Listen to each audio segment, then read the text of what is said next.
الحمد لله رب العالمين والعاقبة للمتقين والصلاة والسلام على أشرف الأنبياء والمرسلين وعلى آله الطيبين وأصحابه الطاهرين. أما بعد فأعوذ بالله من الشيطان الرجيم. بسم الله الرحمن الرحيم.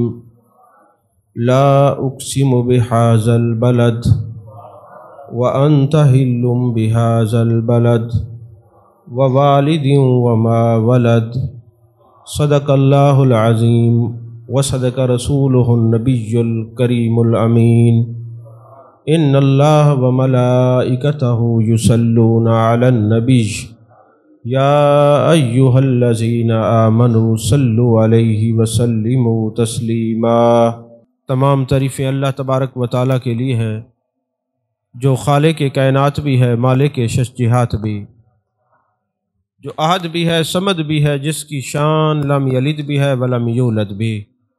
لا تعداد ہدیہ درود و سلام بارگاہ سید الانام، شفیع رحمت، والی امت، شاہ خوباں، جان جانا، شہنشاہ حسینہ، سید سروراں، سیاہ لا مکاں، تتیمہ دوراں، سرخیل زہرہ جمالاں، رازدان ما اوہا، شاہد ما طغا، صاحب علم نشرہ، معصوم آمنہ، احمد مجتبیٰ، حضرت محمد مصطفیٰ صلی اللہ علیہ وآلہ وصحبہ وبارک وسلم کی دربار ناز میں اپنی عقیدتوں، ارادتوں، محبتوں کا خراج پیش کرنے کے بعد آپ حضرات جانتے ہیں کہ ماہ صفر المظفر میں ہر سال جان کائنات، جان عالم، مصطفیٰ جان رحمت صلی اللہ علیہ وسلم کے والدین طیبین طاہرین کا عرس ہم مناتے ہیں. چونکہ اس خانقاہ کا یہ خاصہ ہے کہ یہاں پر اہل بیت کے تمام افراد کی یاد میں ان کے ایام منائے جاتے ہیں، خلفائے راشدین کے ایام منائے جاتے ہیں، محدثین، اولیاء، اصفیاء، ازکیاء، نقبا، نوجبا، کاملین، واصلین، عاشقین، رادین اور مردین لوگوں کے بھی ایام منائے جاتے ہیں. اور سفر میں ہر سال میرے آقا کریم صلی اللہ علیہ وسلم کے والدین طیبین طاہرین کی بارگاہ میں ہدیہ تبریک پیش کیا جاتا ہے. چونکہ اس سال سفر میں پاکستان میں نہیں تھا تو آج ربیع الاول شریف کا، ربیع النور شریف کا پہلا جمعہ ہے. ہم نے کہا کہ میلاد والے آقا کے ذکر سے پہلے محبوب کے والدین کا ذکر کیا جائے. کچھ جو سوشل میڈیا کے اعتراضات ہیں ان کے بھی ہم نے جوابات دینے ہوتے ہیں، اور محبوب پاک صلی اللہ علیہ وسلم کی بارگاہ میں ہدیہ پیش کرنے کا ایک بہانہ یہ بھی ہے کہ آپ کے والدین کا ذکر کیا جائے گا، میرے محبوب خوش ہوں گے. آپ کے سامنے قرآن پاک کی آیات بینات کا پڑھنے کا شرف حاصل ہوا ہے. جن آیات کو سرنام سخن بنانے کا شرف حاصل کیا ہے، اللہ فرماتا ہے لا اقسم بہذا البلد، شہر مکہ کی قسم. اب میں اصول گرامر کے تحت اگر اس طرف جاؤں کہ یہ لا کیوں آیا ہے اور لا کی کتنی اقسام ہوتی ہیں تو اسی میں وقت ختم ہو جائے گا. سادہ ترجمہ، محبوب شہر مکہ کی قسم. اور ایک عاشق نے ترجمہ کیا، فرماتے محبوب اس شہر کی میں کیوں نہ قسم اٹھاؤں، وَأَنْتَ حِلٌّ بِهَذَا الْبَلَدِ، جس میں آپ جلوہ گر ہیں. اچھا کمال یہ ہے کہ اگر اللہ تعالیٰ فرماتا کہ اس شہر مکہ کی قسم اور آگے وجہ نہ بیان کرتا کہ کیوں قسم اٹھائی ہے تو یار لوگ ہمیں تو نہ جینے دیتے۔ وہ کہتے اس لیے قسم اٹھائی ہے مکہ میں بیت اللہ ہے، اس لیے قسم اٹھائی ہے یہاں مطاف ہے، اس لیے قسم اٹھائی ہے یہاں مقام ابراہیم ہے، اس لیے قسم اٹھائی ہے یہاں پہ حجر اسود ہے، اس لیے قسم اٹھائی ہے یہاں پہ ملتزم ہے، اس لیے قسم اٹھائی ہے یہاں پہ رکن یمانی ہے، اس لیے قسم اٹھائی ہے کہ یہاں صفا مروہ ہے اور یہ مینا ہے، اور یہ مختلف باتیں ہوتی۔ اللہ نے فرمایا کوئی کہے کہ کس لیے قسم اٹھائی ہے، خود ہی بتا دیتے وَأَنْتَ حِلٌّ بِهَذَا الْبَلَدِ، محبوب چونکہ آپ اس شہر میں جلوہ کریں اس لیے اس کی قسم۔ وَوَالِدٍ وَمَا وَلَدَ، پیدا ہونے والے کی قسم بیٹے کی، اور پیدا کرنے والے باپ کی قسم۔ اور آپ جتنی تفاسیر ہیں وہ اٹھا کے دیکھ لیں، اس میں تمام تفاسیر کے اندر لکھا ہوا ہے کہ جو باپ کی قسم اٹھائی ہے اس سے مراد حضرت ابراہیم علیہ السلام ہے، اور پیدا چونکہ محبوب علیہ السلام ہوئے ہیں اس لیے یہ جو قسم اٹھائی ہے کہ والد کی قسم، ان سے مراد جناب عبداللہ رضی اللہ تعالیٰ عنہ ہیں، محبوب علیہ السلام کے والد ماجد ہیں۔ تفسیر مزری میں یہی ہے، ضیاء القرآن میں بھی یہی ہے، آپ تفسیر کبیر اٹھا لیں، آپ تفسیر سمرقندی اٹھا لیں، آپ تفسیر بکری اٹھا لیں، جتنی تفاسیر ہیں اس میں حضرت ابراہیم مراد لیے گئے ہیں یا جان کائنات کے والد حضرت عبداللہ مراد لیے گئے ہیں۔ اور حضرت امام فخر الدین رازی رحمۃ اللہ علیہ فرماتے ہیں کہ اللہ تبارک و تعالیٰ کا یہ قانون ہے کہ میرے آقا علیہ السلام سے بھی ہم نے سنا کہ میرے پورے خاندان میں، پورے قبیلے میں سارے طیب و طاہر لوگ ہیں، سب کا نسب ٹھیک ہے۔ تو حضرت عبداللہ بن عباس فرماتے ہیں، امام فخر الدین رازی تفسیر کبیر میں فرماتے ہیں بات دراصل یہ ہے کہ جتنے انبیاء ہیں ان کے آباء و اجداد جو ہیں وہ کافر نہیں ہوتے، وہ مسلمان ہوتے ہیں، اور میرے آقا علیہ السلام کا نور ایک پشت سے دوسری پشت میں منتقل ہوتا رہا، اور اللہ نے قرآن میں بھی اس کا ذکر فرمایا ہے۔ تو فخر الدین رازی فرماتے ہیں جتنے انبیاء ہیں سب کے والدین مسلمان ہیں، اور میرے آقا کے والدین کے ایمان کا کیا کہنا۔ اب جن لوگوں نے یہ اعتراض کیا ہے، آپ درس نظامی کے اساتذہ بھی بیٹھے ہیں، علماء بھی بیٹھے ہیں، طلباء بھی بیٹھے ہیں، آپ اس بات کو جانتے ہیں کہ ما نافیہ بھی ہوتا ہے، نفی کے لیے بھی ہوتا ہے۔ تو کہتے ہیں جی فقہ اکبر کے اندر امام اعظم نے معاذ اللہ یہ کہا کہ محبوب کے والدین مسلمان نہیں ہیں، اور پھر ملا علی قاری رحمۃ اللہ علیہ انہوں نے بعد میں رجوع کیا۔ میں آپ کو ایک بات عرض کروں کہ یہ جو عبارت ہے نا فقہ اکبر کے اندر محبوب علیہ السلام کے والدین کے وہاں لکھا ہے ما ماتا علی الکفر، وہ کفر پر ان کا وصال نہیں ہوا۔ اب ایک ماں کو حذف کر دیا، کیونکہ آپ کو پتہ یہ خود نہیں بدلتے، تحریریں بدل دیتے ہیں۔ جو ماتا تھا نا ماتا علی الکفر تو انہوں نے بیان کر دیا، جیسے کئی فتاوی کے اندر یہ بات موجود ہے، وہ ماں کو کھا گئے، ماں کو حذف کر گئے، جبکہ عبارت میں یہ تھی مات علی الکفر۔ جب ملا علی قاری کو پتہ چلا کہ یہ مات علی الکفر ہے تو انہوں نے رجوع کیا۔ توجہ ہے آپ کی؟ مسئلہ تھوڑا سنجیدہ ہے، توجہ کریں گے تو سمجھ میں آئے گی۔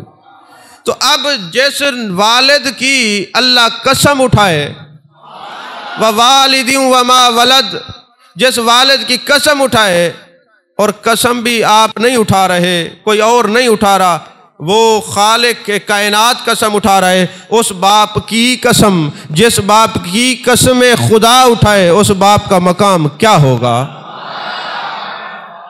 توجہ ہے کہ نہیں ہے؟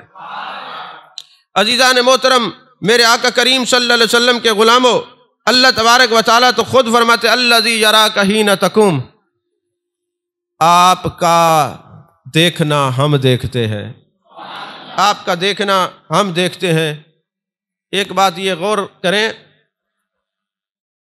فتاوی رضویہ شریف کی 30ویں جلد کے اندر میرے امام اعلیٰ حضرت عظیم البرکت مجدد دین و ملت آشا امام احمد رضا خان فاضل بریلوی رحمۃ اللہ علیہ نے بحث کیا ہے 30ویں جلد کے اندر، اگر موقع ملے تو ضرور مطالعہ کریں۔ میرے آقا علیہ السلام کے والدین طیبین طاہرین کے ایمان پر آپ نے بہترین خوبصورت کلام فرمایا ہے، اور اس کے اندر ایک حدیث لائے ہیں جس کو امام جلال الدین سیوطی نے لکھا ہے۔ امام جلال الدین سیوطی کئی رسائل لکھ چکے ہیں، اگر آپ مراقبے میں اور نیند میں ہیں تو ذرا مجھے دیکھ لیں. ایک اہم موضوع ہے، جب سوشل میڈیا کے سوالات آتے ہیں پھر آپ کو جوابات نہیں آتے، پھر آپ بھاگتے ہیں. آپ کو یہ پتہ ہونا چاہیے، آپ لوگوں کے علم میں ہے کہ سوشل میڈیا پر ایک بندے نے کتنی دیر گفتگو کی تھی عدم ایمان پر، اور ہم نے جب اس کو فون پر سمجھایا وہ کلپ بھی اتر گیا، آج تک اس کو دوبارہ جرت نہیں ہوئی کلام کرنے کی. اور مسئلہ یہ ہے کہ آپ سو جاتے ہیں یا مراقب ہو جاتے ہیں یا میک کو دیکھتے ہیں یا موبائل کو دیکھتے ہیں یا کیمروں کو دیکھتے ہیں. آپ نے کبھی موبائل نہیں دیکھا، کیمرے نہیں دیکھے، زمین کو نہیں دیکھا. اگر آپ کچھ آئے ہیں تو سیکھ کے جائیں اور توجہ ادھر رکھیں میری طرف. عموماً تو جب کوئی موضوع نیٹ پر لکھ دیا جاتا ہے آپ لوگوں کو چاہیے کہ آپ ہوشیار ہو کے بیٹھیں کہ جو اس وقت بد عقیدہ اور بد مذہب لوگ ہمارے ایمان کو ختم کرنے کی کوشش کر رہے ہیں، بے ادبی کی طرف دھکیلنا چاہ رہے ہیں، یہ موضوع ایسا ہے کہ اگر آپ کو سمجھ میں آ گیا تو پھر آپ کبھی گستاخوں کی صف میں نہیں بیٹھیں گے بلکہ عاشقوں کی صفوف میں نظر آئیں گے. تو عزیزان محترم، اعلیٰ حضرت نے اس پر سیر حاصل کلام کیا. امام جلال الدین سیوطی رحمۃ اللہ علیہ نے کئی رسائل، 6 سے 8 رسائل آپ نے والدین مصطفیٰ صلی اللہ علیہ وسلم کے ایمان پر لکھے. جن لوگوں نے کتابوں میں لکھا بعضوں نے کہ وہ معاذ اللہ ایمان والے بھی نہیں تھے اور جنت والے بھی نہیں تھے، نہ وہ خود ایمان والے ہیں نہ خود جنت والے ہیں. اور جو اعتراضات کیے ان کا بھی میں آج انشاءاللہ سیر حاصل جواب دوں گا، کیونکہ ان کا کام ہے اعتراض کرنا. النفاق و یورث الاعتراض، منافقت وراثت ہوتی ہے، یہ اعتراض منافقوں کی وراثت ہوتی ہے، اور اعتراض کا جواب دینا اور عزت والوں کی عزت کا چوکیدارہ کرنا یہ ایمان والوں کی وراثت ہوا کرتی ہے. توجہ ہے آپ کی؟ تو ابھی بولتے رہیے، سونا نہیں ہے. تو حضور والا فتاوی رضویہ شریف کی 30ویں جلد میں اعلیٰ حضرت نے لکھا، ام المومنین حضرت عائشہ صدیقہ رضی اللہ تعالی عنہ فرماتی ہیں، ایک دن میں نے جان کائنات جان عالم مصطفیٰ جان رحمت صلی اللہ علیہ وسلم کو دیکھا، چہرہ کھلا ہوا ہے، آپ مسکرا رہے ہیں، اور آپ جانتے ہیں جب محبوب مسکرائیں تو جنت کے دروازے کھلتے ہیں. محبوب مسکرا رہے ہیں. ام المومنین فرماتی ہیں، میں نے عرض کیا یا رسول اللہ صلی اللہ علیہ وسلم، اللہ آپ کے چہرے کو ہنستا ہوا رکھے، آپ اسی طرح کھلتے ہوئے نظر آئیں، آپ کے چہرے پہ انوار و تجلیات کی مزید بارش ہو. یا رسول اللہ میں پوچھ سکتی ہوں کہ آپ کا چہرہ حشاش بشاش ہے، فرحت میسر آپ جو ہے نا محسوس فرما رہے ہیں، وجہ کیا ہے؟ تو میرے آقا علیہ الصلوۃ والسلام نے فرمایا، اے عائشہ لوگ تانا دیا کرتے تھے، ابھی میرے رب نے مجھے بھیجا فلاں مقام پہ چلے جاؤ، اللہ نے میرے والدین کو زندہ کیا ہے، میں ان کو کلمہ پڑھا کے ابھی آ رہا ہوں.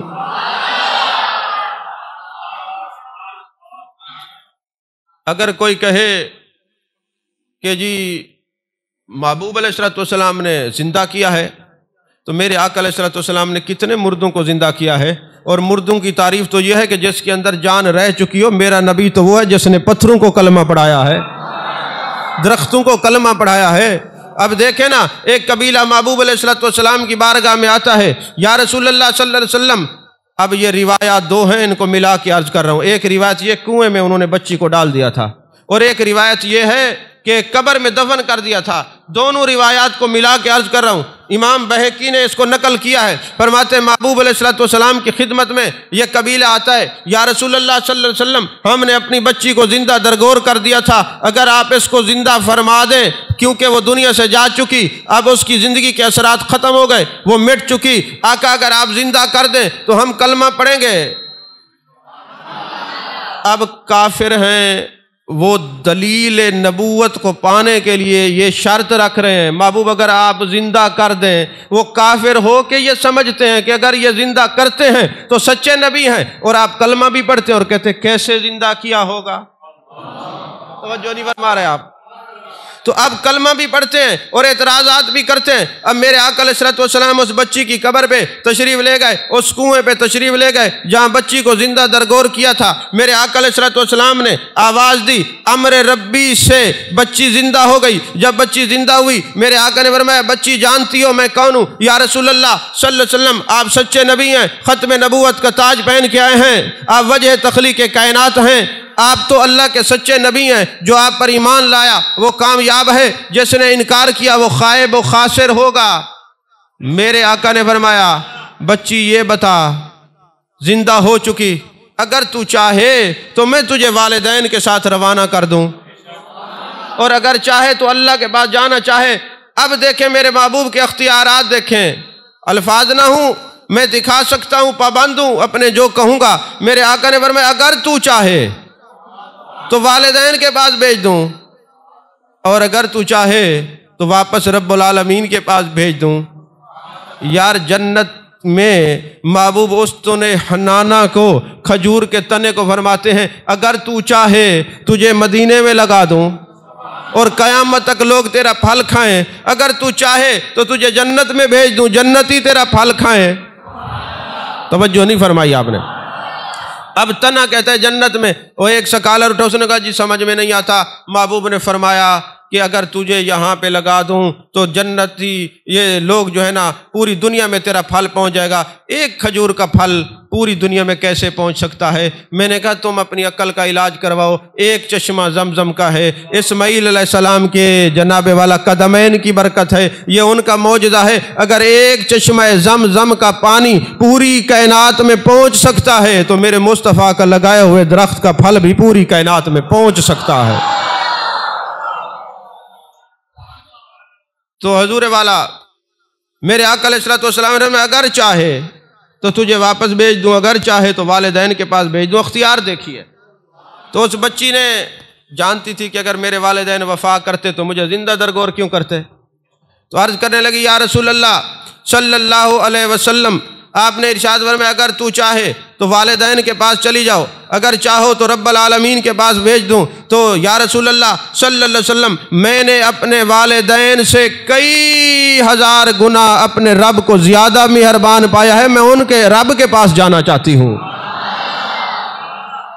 اگر بچی کو زندہ درگور کر کے کلمہ پڑھا کے اپنے نبوت کی اور ختم نبوت کی تصدیق کروا کے محبوب دوبارہ رب العالمین کے پاس پہنچا دیتے ہیں تو اپنے والدین کو زندہ کر کے کلمہ کیوں نہیں پڑھا سکتے؟ اور ایک اور بھی آپ کو نکتہ بتا دوں، اللہ نے قرآن میں فرمایا وَمَا كُنَّا مُعَذِّبِينَ حَتَّى نَبْعَثَ رَسُولًا، ہم اس وقت تک کسی کو عذاب نہیں دیتے جب تک کوئی رسول مبعوث نہ کر دے۔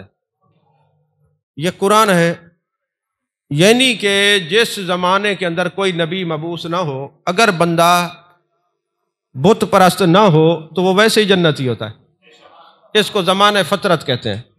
توجہ ہے آپ کی؟ اس کو زمانہ فطرت کہتے ہیں۔ اس زمانے کے اندر اگر کوئی بندہ بت پرستی نہ کرے تو جنتی ہوتا ہے۔ اب مجھے یہ بتائیں جس کے والد کا، جن کے والد گرامی کا نام ہی عبداللہ ہے، سمجھ نہیں آئی؟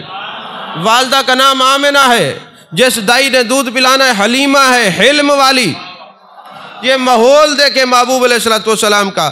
اور چونکہ یہ جو زمانہ فطرت تھا اس میں آپ کے والدین تھے، اس زمانے میں کوئی بھی ہو اگر وہ بت پرست نہ ہو تو وہ جنتی ہوتا ہے۔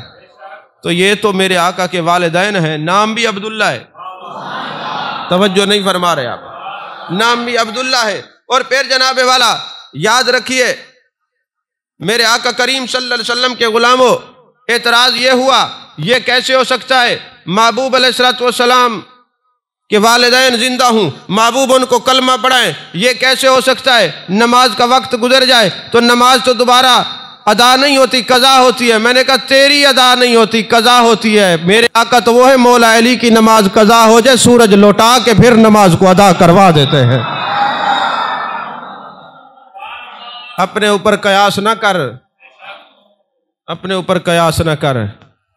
تیری نماز قضا ہو جائے تو قضا ہوتی ہے، محبوب چاہے تو سورج لوٹا کے نماز ادا ہوتی ہے۔ توجہ ہے کہ نہیں ہے؟ اور اگلی بات سنیے، ہم جو اہل سنت و جماعت کے لوگ ہیں، اعلیٰ حضرت کو ماننے والے، اولیاء، اصفیاء، ازکیاء کو ماننے والے، اللہ نے ہمیں صاف ستھرا عقیدہ عطا فرمایا ہے۔ اس میں بے ادبی نہیں ہوتی۔ ہم چھوٹی چھوٹی سی بات پہ ڈرتے ہیں کہ کہیں اللہ اور اس کے رسول صلی اللہ علیہ وسلم ناراض نہ ہو جائیں۔ مجھے ایک بات بتائیں، کیا ابو جہل دشمن مصطفیٰ تھا کہ نہیں تھا؟ جہنمی تھا، کافر تھا، مشرک تھا کہ نہیں تھا؟ اور ابو لہب جس کے بارے میں پوری سورت نازل ہوئی ہے، جو قطعی کافر ہے۔ اب حضرت اکرمہ رضی اللہ تعالیٰ عنہ مسلمان ہوئے، اور ابو لہب کی بیٹی حضرت سبیعہ رضی اللہ تعالیٰ عنہ مسلمان ہوئی۔ یہ ابو لہب کی بیٹی ہے، اکرمہ ابو جہل کا بیٹا ہے، والد دونوں کے جہنمی، والد دونوں کے کافر مشرک ہیں، مسلمان نہیں ہیں، میرے آقا کو اذیتیں دیتے تھے۔ ابو جہل کو کیوں نہیں جانتے آپ؟ سارے جانتے ہیں، اور کس وجہ سے؟ نام اس کا ابو الحکم تھا، حکمت کا باپ۔ محبوب نے فرمایا تو ابو جہل ہے، اب قیامت تک یہ ابو جہل ہے اور جہلوں کا باپ ہے۔ اور میں تو اکثر ایک بات کہا کرتا ہوں اپنے ذوق کے اندر، شاید آپ کو سمجھ آ جائے۔ ایک دن ابو جہل نے ایک میٹنگ کی اور کہنے لگا ابھی محبوب علیہ السلام کو بلائیں گے، خبردار کسی نے کھڑا نہیں ہونا اور محبوب کو سلام نہیں کرنا۔ میرے آقا علیہ السلام کے لیے کیا پروگرام بنایا کہ کوئی نبی کے لیے قیام بھی نہ کرے اور نبی کو سلام بھی نہ کرے۔ آپ نہیں سمجھ آئے؟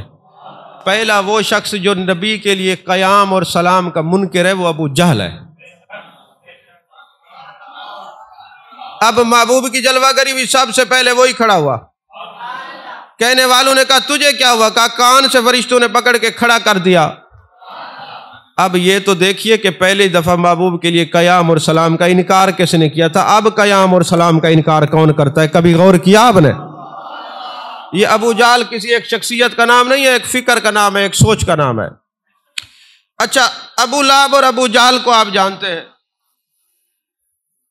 سورت نازل ہوئی تبت یدا ابی لہب وتب، پڑھتے ہیں کہ نہیں پڑھتے؟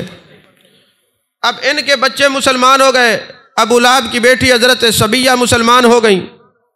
اب یہ جہاں سے گزرتے ہیں، توجہ کرنا میں کیا کہنا چاہتا ہوں اور کہاں لے کے جانا چاہتا ہوں، یہ جہاں سے گزرتے ہیں لوگ کہتے ہیں جہنمی باپ کے جنتی بیٹے،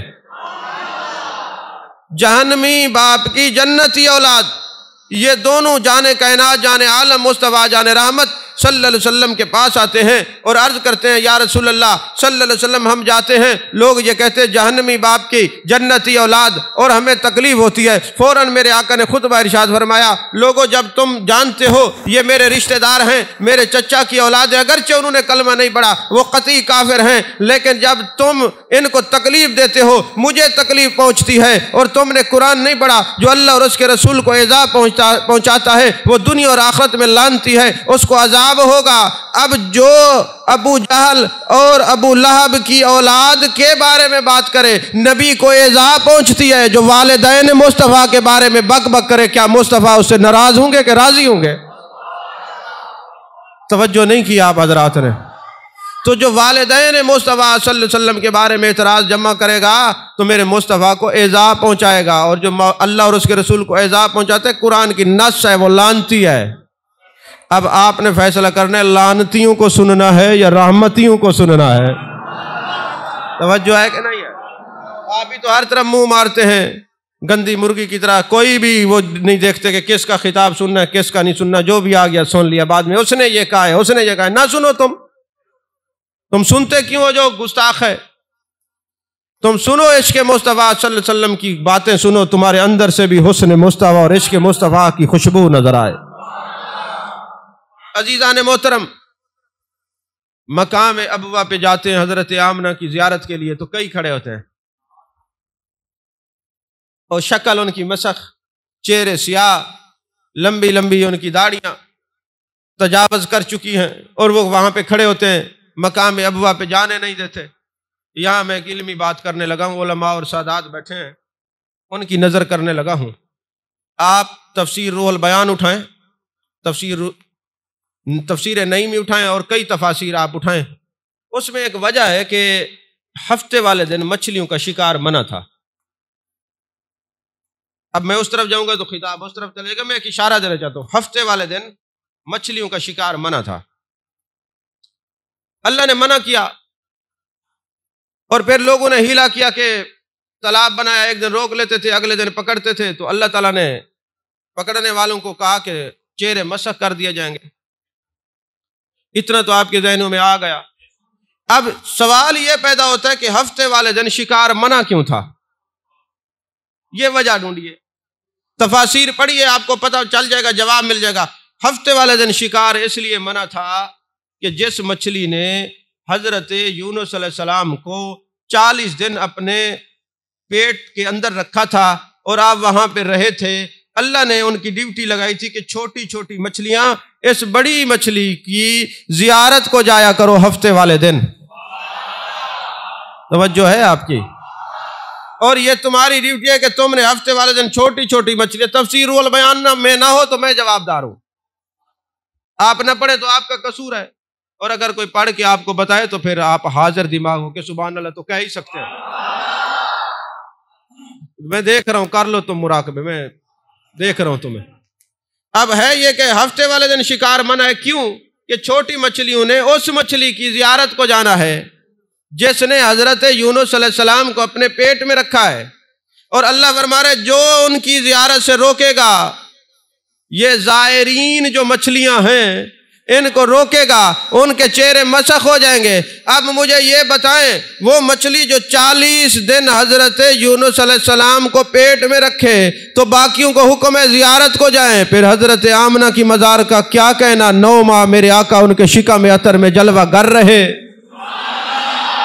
اور جو ان کی زیارت کرنے والوں کو روکتے آج بھی ان کے چہرے نور والے نظر نہیں آتے، ویسے ہی نظر آتے ہیں جیسے اللہ فرماتے ہیں ایسا کر دوں گا۔ توجہ ہے کہ نہیں ہے؟ عزیزان محترم، میرے آقا کریم صلی اللہ علیہ وسلم کے غلاموں، ایک دن حضرت انس بن مالک رضی اللہ تعالیٰ عنہ کے گھر میں صحابہ جاتے ہیں، دسترخوان بچھایا جاتا ہے، کھانا پیش ہوتا ہے، دسترخوان بچھتا ہے، آپ نے دیکھا پلاسٹک یا کوئی بھی دسترخوان ہو اس کے اوپر گھی لگ جاتا ہے، شوربے اور سالن کے نشانات پڑ جاتے ہیں۔ تو حضرت انس بن مالک رضی اللہ تعالیٰ عنہ چمڑے کا دسترخوان ہے، اور جب بچھایا گیا اس کے اوپر تیل چربی کے نشانات ہیں، سالن کے نشان ہیں، دبے ہیں۔ صحابہ نے کہا اے انس بن مالک اس کو کبھی دھو بھی لیا کرے، فرماتے ابھی دھوتا ہوں۔ وہ دسترخوان چمڑے کا اٹھاتے ہیں اور تنور کے اندر ڈال دیتے ہیں، وہ جو اس کے اوپر سے وہ جو شوربے کے نشانات تھے، وہ سالن کے نشانات تھے، وہ ختم ہو جاتے ہیں، وہ صاف ستھرا دسترخوان آ جاتا ہے۔ اب سوال کرنے والے سوال کرتے ہیں، عجیب طریقہ دیکھا ہے دسترخوان کو دھونے کا، ہماری طرف تو صابن سے سرف سے کپڑے اور دسترخوان دھویا جاتا ہے، اے انس بن مالک تیرا طریقہ عجیب ہے، تو نے دسترخوان کو آگ میں ڈالا، تندور میں ڈالا، یہ میل جو تھی سالن کی جل گئی، یہ صاف ستھرا ہو گیا۔ سوال یہ پیدا ہوتا ہے یہ دسترخوان جلا کیوں نہیں؟ کہا تمہیں نہیں خبر، ایک دن جان کائنات میرے گھر میں تشریف لائے تھے، جان عالم کی جلوہ کری تھی، مصطفیٰ جان رحمت کی جلوہ کری تھی، میرے آقا نے دسترخوان سے ہاتھوں کو صاف کیا تھا اور اپنے ہونٹوں سے منہ مبارک کو صاف کیا تھا، جب سے محبوب کے ہاتھ لگے ہیں اس دن سے میں اس کو دھوتا نہیں، اسی طرح تنور میں ڈالتا ہوں کیونکہ محبوب کے ہاتھ لگے ہیں تو یہ جلتا نہیں۔ تو یارو دسترخوان پر مصطفیٰ کے ہاتھ لگ جائیں تو وہ جلتا نہیں، پھر کیا کہیے ان پشتوں میں جہاں نور مصطفیٰ جلوہ گھر رہا، اور کیا کہیے حضرت آمنہ کی شان میں جن کے پیٹ میں میرے مصطفیٰ 9 ماہ جلوہ کر رہے ہیں۔ توجہ ہے؟ اچھا، ایک انتہائی ضروری اور علمی بات کا جواب دینے لگا ہوں۔ میرے آقا کریم صلی اللہ علیہ وسلم جب فتح مکہ ہوا تو جان کائنات جان عالم مصطفیٰ جان رحمت صلی اللہ علیہ وسلم 10,000 صحابہ کا لشکر جرار لے کر مکہ شریف کے لیے روانہ ہوئے،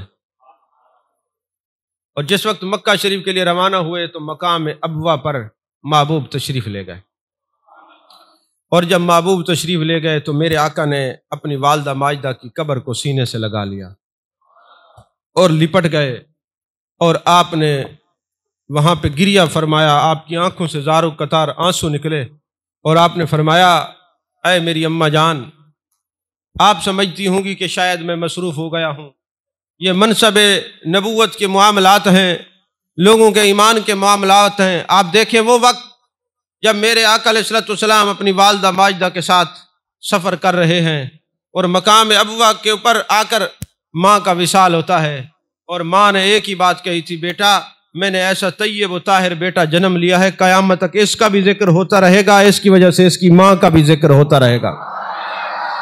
حضرت ام ایمن قریب ساتھ ہیں اور کوئی نہیں، نہ جانے میرے آقا نے ننھے ننھے ہاتھوں سے کس طرح حضرت آمنہ کو سپرد الہ کیا ہوگا، کس طرح ان کی قبر مبارک بنائی ہوگی۔ وہ وقت گزرتا گیا اور آپ تشریف لائے، فرمایا اماں اگر آپ حیات ہوتی، آپ کا بیٹا محمد صلی اللہ علیہ وسلم نماز پڑھ رہے ہوتے اور آپ آواز دیتی تو میں کہتا لبیک یا امی، اے میری ماں حاضر ہیں، میں آپ کی خدمت میں حاضر ہوتا۔ اب ابو وہاں پہ آنسو بہا رہے ہیں، گریہ فرما رہے ہیں، آپ کی آنکھ مبارک سے، چشمان مبارک سے آنسو گر رہے ہیں اور اپنی مامتا اپنی ماں کی محبتوں کو یاد فرما رہے ہیں۔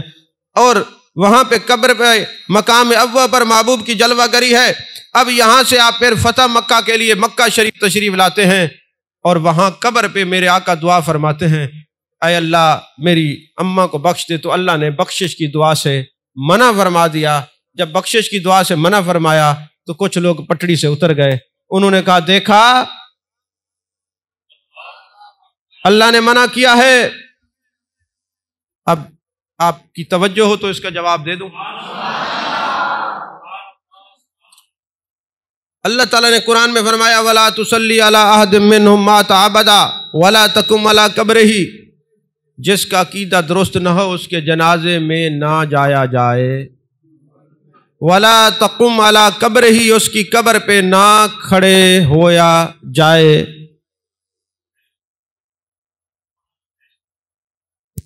اب جس کا عقیدہ درست نہ ہو اس کا جنازہ پڑھنے سے اعلیٰ حضرت نے منع کیا کہ نہ پڑھو۔ امام شامی نے فتاوی نوریہ میں ہے، قرآن میں ہے نا، تو یہ فتاوی شامی نہیں ہے، یہ فتوی ربانی ہے کہ جس کا عقیدہ درست نہ ہو وَلَا تُصَلِّ عَلَىٰ أَحَدٍ مِّنْهُمْ مَاتَ أَبَدًا وَلَا تَقُمْ عَلَىٰ قَبْرِهِ، جس کا عقیدہ درست نہ ہو اس کے جنازے میں نہ جایا جائے، جنازہ نہ پڑھا جائے۔ ہم کہتے بد مذہبوں گستاخوں کا جنازہ نہ پڑھاؤ، آپ بیٹھ کے ہوٹلوں پہ بک بک کرتے ہیں، جی مولویوں کے پیٹ کے دندے ہیں، یہ مولوی منع کر رہے ہیں بد مذہبوں کے جنازے میں نہ جاؤ، تمہارا خدا منع کر رہا ہے، سورہ توبہ میں ہے۔ چلو تم ہماری نہ مانو، خدا کی تو مانو۔ اچھا خدا فرمائے کہ گستاخوں اور بد مذہبوں کے جنازے میں نہ جاؤ اور آپ جا کے جنازہ پڑھیں، آپ نے کس کا انکار کیا ہے؟ بولو تو صحیح یار، قرآن کا انکار کیا ہے نا۔ تو پھر جو قرآن کا انکار کرے اس کا اپنا ایمان بچتا ہے۔ تو جو تمہارے مخلص ہیں یار ان بچوں کو بٹھا دو، ان کو کیا مسئلہ ہے، آئندہ یہ انتظامیہ ترتیب سے ان کو پیچھے بٹھایا کرو، سب کو، ان کو سکون ہی نہیں آتا، ساری تقریر کا بیڑا غرق کر دیتے ہیں۔ اور جو ساتھ لے کے آتے وہ بھی سمجھا کے نہیں آتے کہ بھائی سر پہ کپڑا رکھتے ہیں یا لے کے جانا ہے تو ادب سے بیٹھیں، اتنا اہم مسئلہ ہوتا ہے۔ اگر بچوں کو منع کریں تو آپ ناراض ہو جاتے ہیں، ہمارے بچوں کو نہیں آنے دیتے، تربیت کر کے لائے کریں، یا ایسی جگہ پیچھے بیٹھا کریں ڈسٹربنس نہ ہو۔ بیٹھتے بھی آگے ہیں اور بار بار کھڑے ہوتے ہیں، اٹھتے بیٹھتے، پھر پوروں کو دیکھتے کون دیکھ رہا ہے ہمیں۔ کہ میں کیا کہہ رہا تھا، ایک دفعہ درود شریف پڑھے۔ اب جی علماء جی منع کرتے، علماء نہیں منع کرتے، قرآن منع کرتا ہے۔ علماء تو دین کے علمبردار ہیں، چوکیدار ہیں۔ اگر کسی نے بینک لوٹنا ہو نا تو سب سے پہلے وہ گارڈ جو ہوتے ہیں ان کو گولی مارتا ہے، ان کو ہراساں کرتا ہے، ان پر تشدد کرتا ہے، پھر بینک تک پہنچتا ہے۔ آپ لوگوں کا بھی دل تو کرتا ہے کہ دین پر بھونکیں، لیکن آپ کو اور کوئی نظر نہیں آتا، علماء کو بھونکنا شروع کر دیتے ہیں۔ آپ بات تو کرنا چاہتے دین پر، اگر کوئی عالم کہے گستاخ اور بد مذہب کا جنازہ نہیں پڑھا جاتا تو جی ان کے دندے نہیں ہے، یہ قرآن ہے، سورہ توبہ ہے۔ آپ انکار تو قرآن کا کرنا چاہتے ہیں لیکن کر نہیں سب پاتے، اور پھر آپ علماء کے خلاف زبان درازی کرتے ہیں۔ تو میرا یہ سوال ہے کہ اللہ نے فرمایا جس کا عقیدہ درست نہ ہو اس کا جنازہ نہ پڑھو اور اس کی قبر پہ نہ جاؤ۔ اگر سیدہ کے بارے میں وہابیوں جو تم نظریہ رکھتے ہو اگر یہ درست ہے تو میرے آقا قبر پہ کیسے تشریف لے گئے؟ قبر پہ جانا تو منع ہے۔ آپ پھر یہ سوال کریں گے بھئی چلو سمجھ میں آ گئی، سیدہ طیبہ طاہرہ حضرت آمنہ پاک اور حضرت عبداللہ پاک یہ جنتی ہیں، والدین مصطفیٰ ان کا ایمان ثابت ہے، تو اگر یہ جنتی ہیں تو پھر اللہ نے دعا مانگنے سے کیوں منع کیا ہے؟ ہاں یہ تمہارا سوال ادھار ہے، اس کا جواب دیں گے۔ اس کا جواب یہ ہے، کوئی کہے اے اللہ میرے نبی کو بخش دے، کافر ہو جائے گا، کیونکہ نبی معصوم من الخطا ہوتے ہیں۔ اچھا، آپ جب جنازے میں جاتے ہیں کیا پڑھتے ہیں؟ اللہم اغفر لی حینا، پڑھتے ہیں نا؟ اور اگر چھوٹا نابالغ معصوم بچہ مر جائے پھر کیا کرتے ہیں؟ یہی دعا پڑھتے ہیں۔ تو پھر آپ کیا دعا مانگتے ہیں؟ اے اللہ اس کی وجہ سے ہمیں بخش دے، اس کی وجہ سے ہمارا شفاعت کرنے والا ہمیں بنا، اس بچے کو ہمارے لیے شفیع بنا، یہی مانگتے ہیں نا؟ اچھا، جو آپ کا گھر میں بچہ ہو اس سے کوئی گناہ نہ ہوا ہو تو آپ اس کی وجہ سے دعا مانگتے ہیں اور شفاعت مانگتے ہیں، تو اللہ نے منع اس لیے کیا، محبوب تیری اماں بخشی بخشائی ہے، اگر تو بخشش کی دعا کرے گا یہ اعتراض کریں گے ہم نے اس کو بخشا ہے، بخشش کی دعا مانگنے کی ضرورت ہی نہیں ہے۔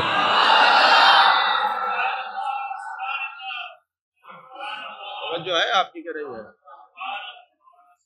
عزیزان محترم، تو آپ کے گھر کا چھوٹا بچہ، اس کے لیے آپ دعا اور مانگتے ہیں کہ اس کی وجہ سے آپ کی بخشش ہو جائے، آپ کو شفاعت مل جائے۔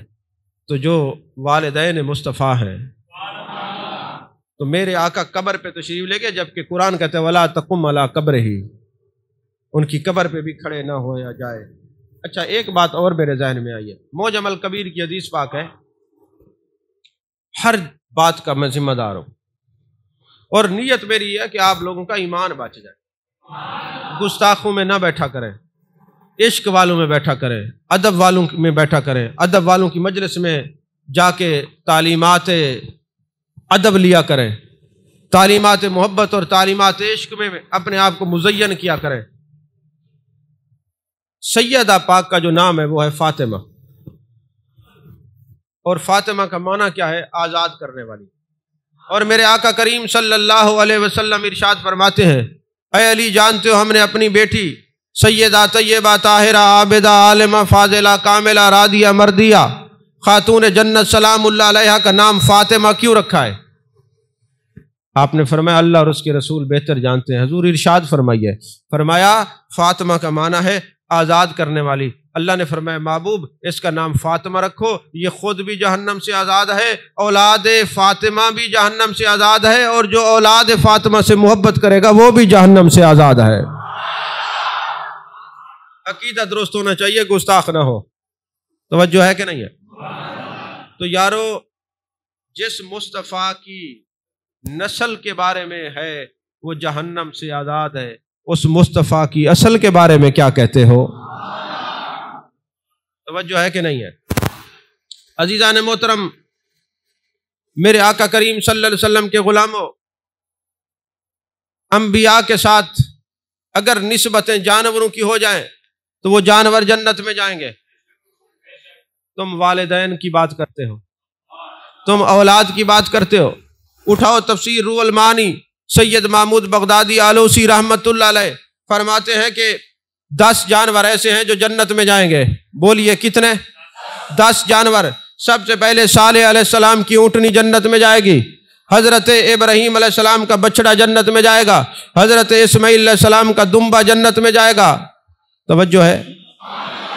حضرت اسماعیل علیہ السلام کا دمبا جنت میں جائے گا، حضرت یونس علیہ السلام کی مچھلی جنت میں جائے گی، حضرت عزیر علیہ السلام کا گدھا حمار جنت میں جائے گا، حضرت سلیمان علیہ السلام کی چونٹی جنت میں جائے گی، اور حضرت بلقیس کی ہدہد یہ جنت میں جائے گی، حضرت سلیمان کی ہدہد یہ جو ہے جنت میں جائے گی، اصحاب کہف کا کتا یہ جنت میں جائے گا، میرے آقا کی ساری سواریاں جنت میں جائیں گے۔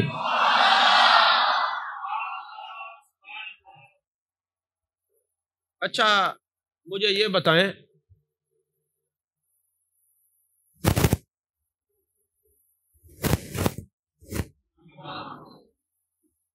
کہ حضرت یونس علیہ السلام کی مچھلی جنت میں کیوں جائے گی؟ اس لیے جنت میں جائے گی کہ 40 دن حضرت یونس علیہ السلام نے اس کے پیٹ میں قیام کیا ہے۔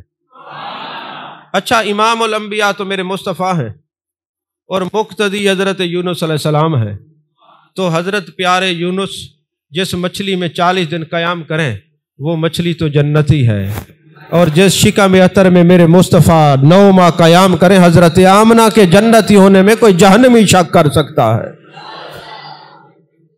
توجہ ہے کہ نہیں ہے؟ اچھا یہ اصحاب کہف کا کتا جنت میں جائے گا؟ میں تو نہیں کہہ رہا، قرآن ہی کہہ رہا ہے اصحاب کہف کا کتا جنت میں جائے گا حضرت انسان کا لباس پہن کے۔ کتے نے نمازیں پڑھی ہیں؟ وہ تو نماز نہیں پڑھتے۔ جنت میں یہ کیسے جائے گا؟ جنت میں اس لیے جائے گا کہ اصحاب کہف، وہ کہف غار کو کہتے ہیں، وہ اولیاء تھے غار میں رہنے والے۔ یہ 309 ماہ کتا جو ہے ان کے دروازے پہ بیٹھا رہا، اس نے در کو نہیں چھوڑا۔ مولانا اشرف علی تھانوی جو دیوبند مکتبہ فکر کے بڑے عالم ہیں، بڑے پتے کی بات کہتے ہیں، وہ کہتے ہیں کہ اگر کتا ہو جنس کا اور ولیوں کے در پہ بیٹھ جائے، نسبت کمزور نہ پڑے تو کتا جنت میں جائے گا۔ اگر کوئی بندہ ولیوں کے در پہ بیٹھ جائے، ان کا عالم کیا ہوگا؟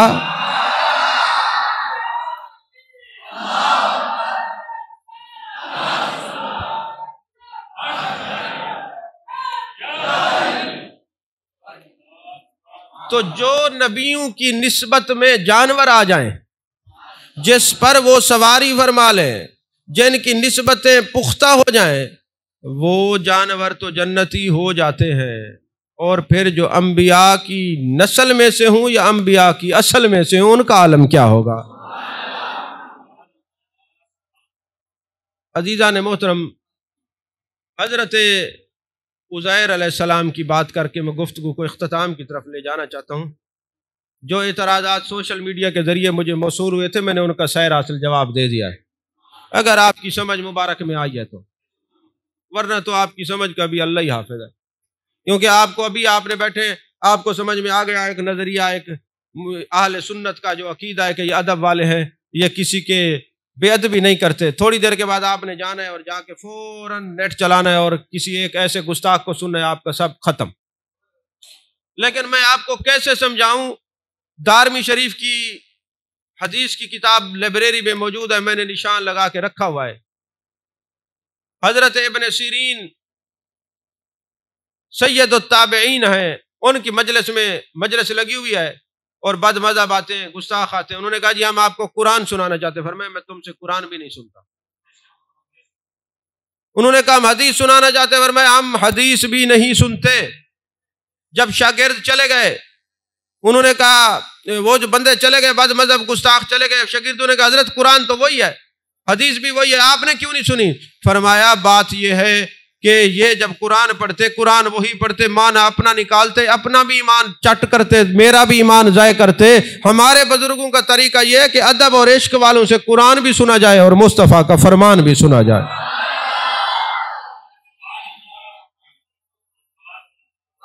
توجہ ہے آپ کی طرف؟ اچھا، حضرت عزیر علیہ السلام کے بارے میں قرآن پاک میں ہے، حضرت عزیر علیہ السلام نے آرام کیا، 100 سال سوتے رہے، اور 100 سال کے بعد جب اٹھے تو آپ کا جو جسم مبارک تھا، جو کپڑے آپ نے پہنے ہوئے تھے، اس پر سلوٹ بھی نہیں پڑی، اور جو گدھا تھا وہ گل گیا، اس کی ہڈیاں، اس کا گوشت پوشت سب۔ پھر آپ اٹھے، کریم ہے نا، فرمایا میرا گدھا کدھر ہے؟ اللہ کے محبوبوں اور کریموں کی نسبت میں جانور بھی آ جائے، اس کا بھی پوچھتے ہیں کدھر ہے؟ توجہ نہیں فرما رہے آپ؟ میں کدھر ہے؟ اللہ نے ان کو دوبارہ زندہ کر دیا۔ اب میں آپ سے یہ پوچھنا چاہتا ہوں کہ محبوبوں کے جسم کو مٹی نہیں کھاتی، گلتے کوئی اور ہیں، وہی سمجھ لیا، گلتے کوئی اور ہیں۔ لیکن اگر محبوب کریم ہوں تو پھر گلے ہوں کو اللہ کی بارگاہ میں دعا کر کے پھر زندہ اسی حالت میں لاتے ہیں۔ بات میں نے بڑی دور کی کہی ہے، آپ پہنچے نہیں ہیں، کیونکہ آپ کی پرواز کسی اور طرف ہے۔ جہاں ہم لے کے جانا چاہتے ہیں ادب کی وادی میں، وہاں آپ جاتے نہیں۔ عزیزان محترم، پوری گفتگو کا لب لباب یہ ہے، میرے آقا کے والدین جنتی ہیں، میرے آقا کے والدین جنتی ہیں، میرے آقا کے والدین جنتی ہیں، میرے آقا کے والدین ایمان والے ہیں، ایمان والے ہیں، ایمان والے ہیں۔ اور عدم ایمان کا کوئی قول بے ایمان ہی پیش کر سکتا ہے، اور جنت کے علاوہ کوئی قول جہنمی کر سکتا ہے۔ ہم نے جو پڑھا ہے، جلال الدین سیوطی رحمۃ اللہ کے سارے رسائل مطالعہ کیے ہیں، اور جتنے لوگ ہیں والدین مصطفیٰ صلی اللہ علیہ وسلم کے ایمان پر، چاہے وہ ہمارے مسلک کے ہوں یا کسی غیر کے، سارے ہماری نظر میں ہیں، سب کو ہم نے پڑھا ہے۔ بس اتنا کہوں گا، والدین مصطفیٰ جنتی ہیں اور جنتی ان کے جنتی ہونے کا قول پیش کرتے ہیں۔ اللہ تعالی ہم سب کو ادب میں رکھے، محبوب پاک صلی اللہ علیہ وسلم کی نسبتوں کا احترام کرنے کی توفیق عطا فرمائے۔ آمین۔ وآخر دعوانا الحمدللہ رب العالمین۔